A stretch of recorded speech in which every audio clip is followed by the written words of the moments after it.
Hi everyone! Welcome to a new episode of Bo's Slow English. Normally I speak slowly, but today's episode will be spoken in a normal English speed. This lesson is for anyone who wants to learn English. If you're in the more beginner level, this lesson is great because it is preparing you for a faster speed, and it can help to train your ear and your brain.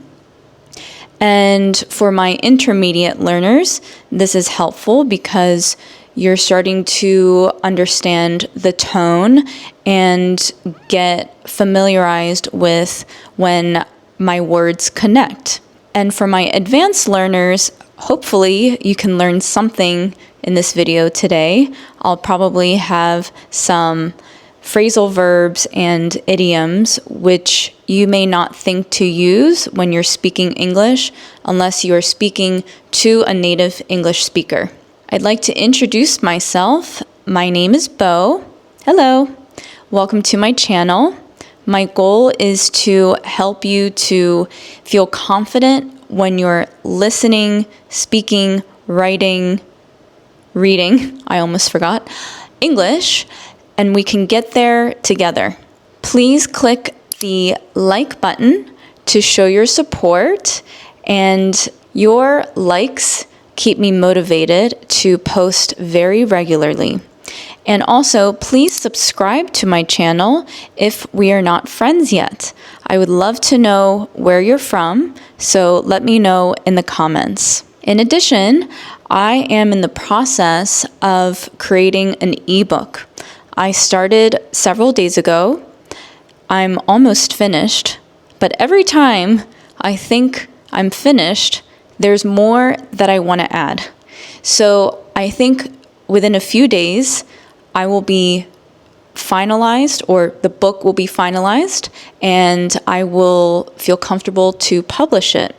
I'll offer a free version and I'll offer a paid version, which should be maybe around 80 pages. The topic is phrasal verbs, and I think it's a really wonderful book to help improve your English. Lastly, if you're interested in learning with me, there is a join button here. I created a membership, and my members are able to access my videos before they go live to the public. I will also post some short videos with additional lessons not available to the public. I also do occasional check-ins under the member portal or the member section, so that way I can get to know my community. I've been receiving several requests lately, for some reason, on creating a video for past tense. So I don't want it to be such a formal lesson about past tense, although I did create one for simple past tense. If you haven't checked that out yet, please do go and watch it. So instead of having a formal lesson, I will just talk about what I've done recently before today. There will be various forms of past tense in this video, and I think you'll learn something. Let's start with last year. Last year, around May 9th, I had the idea to create my YouTube channel. The idea came to me when one day I randomly was searching on YouTube, and because I didn't find any slow English vlogs that are my aesthetic, I decided to create my own channel. I knew nothing about filming, vlogging, editing, posting, the hashtags, the titles. There's so much to know, and I had to really school myself, which means I had to teach myself all of this from scratch, which means from the beginning. So I started out by filming with my iPhone, and then I realized I don't like the way the reverse or the selfie camera looks, and it was annoying to attach my phone to a selfie stick. So I invested in a vlogger camera. It's called DJI Pocket Osmo 3. In fact, they should be sponsoring this video now that I think about it. I use it every day. I love the mic that comes with it.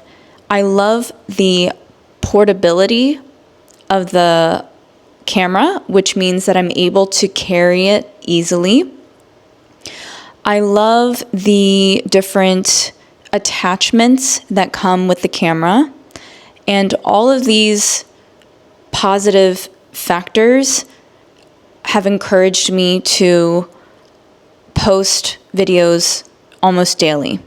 So after I did a lot of research on what camera to purchase, I really dove deep, which means I did a lot of research on which app or software I should use to edit my videos.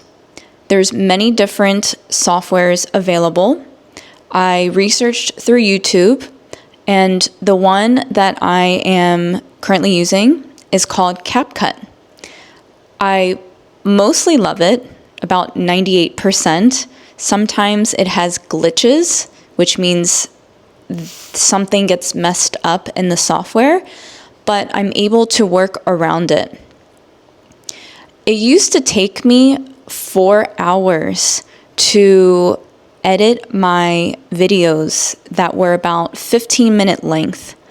And I'm actually really tech savvy, which means that I'm knowledgeable in technology and feel comfortable to play around with different devices and softwares. So I'm at the point now where I can edit videos in about 1 hour.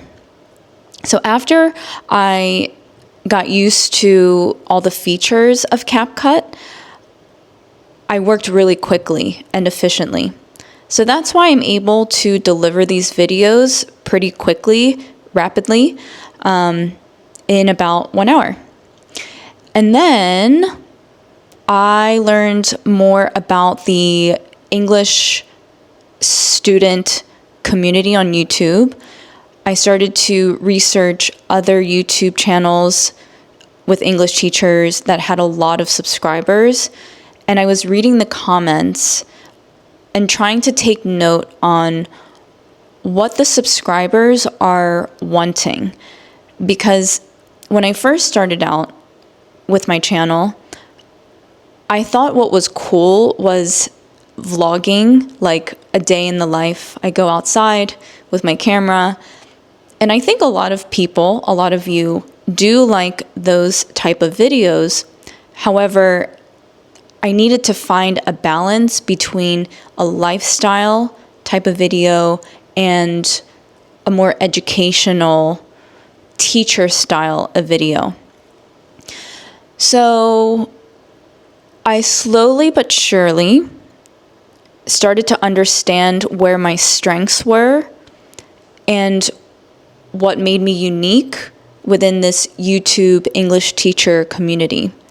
And I gradually found my place, which means I understood my value.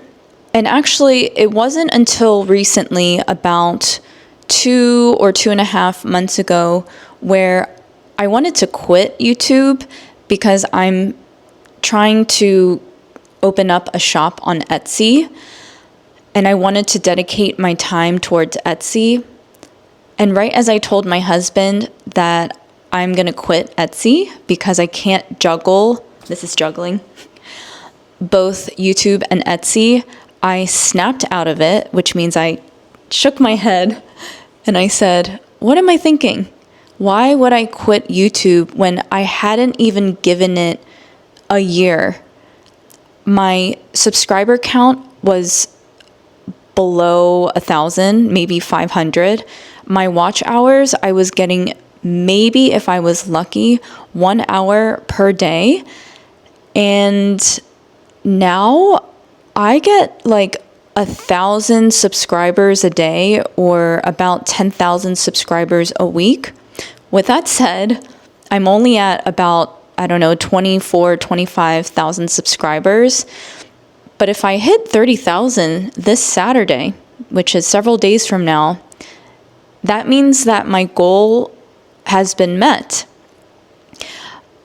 That means that I was right, that I'm able to gain 10,000 subscribers per week, which is so crazy.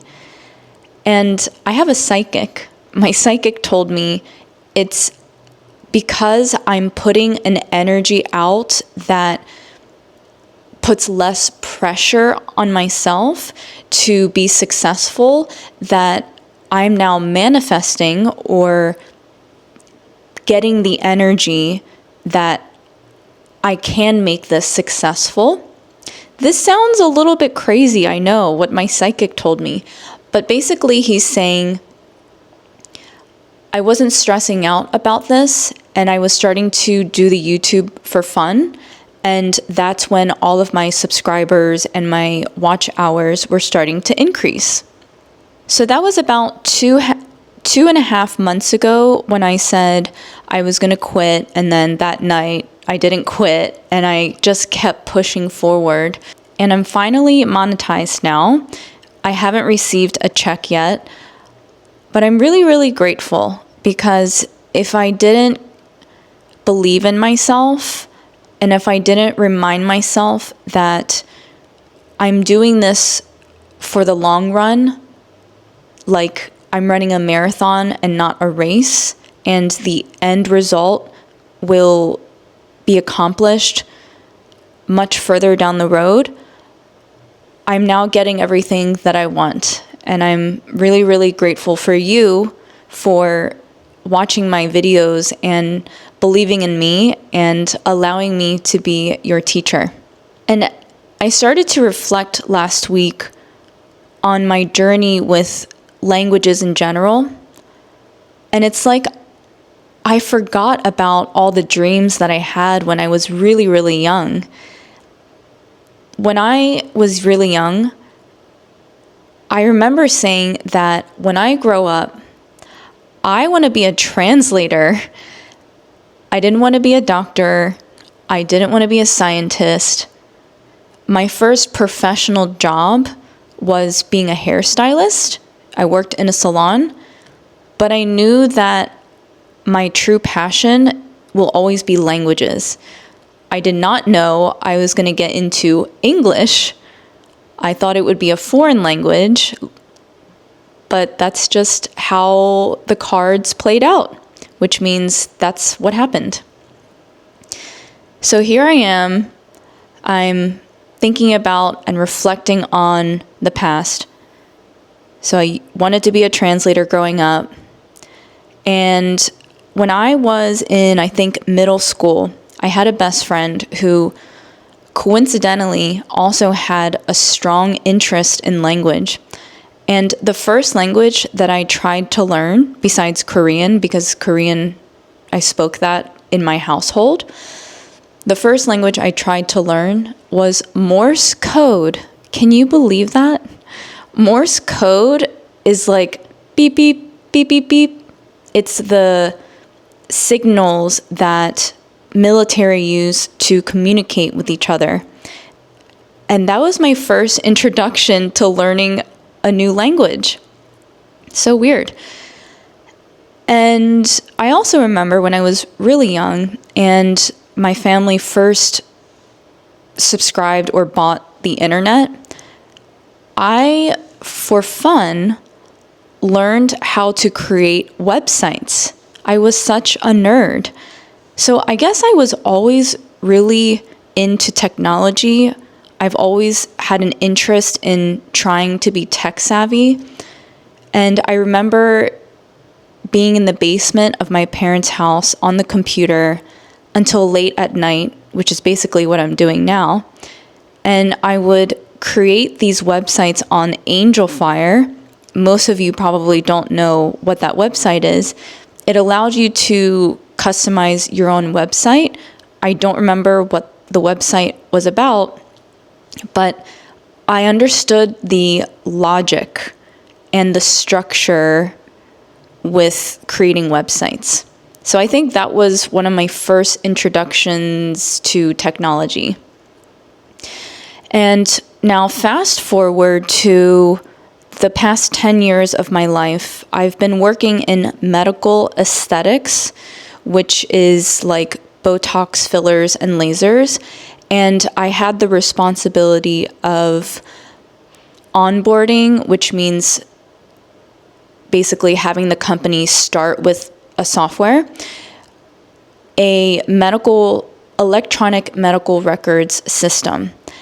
And I have onboarded 4 within the past 10 years. So 4 different software companies where I understood the interface or the layout, what you see physically on the app or the software. I helped to get the office ready to start working for the software, which would then allow us to keep track of patient information better. So these are all the little things I was reflecting about last week and how it all has now set me up for success for today and my YouTube channel. And I'm really happy to be here. If you want to know more, I can talk about it during my live stream. I'd love to know in the comments, has anyone considered becoming a YouTuber? If you have, let me know. I didn't grow up thinking I was going to be a YouTuber, and here I am. I'm a YouTuber. I hope you enjoyed today's lesson. I hope you learned some new vocabulary. I talked about past tense, present tense, future tense. So it was a pretty well-rounded vlog. Please share this video with any of your friends who are on the English learning journey, and I will see you in the next video. Bye!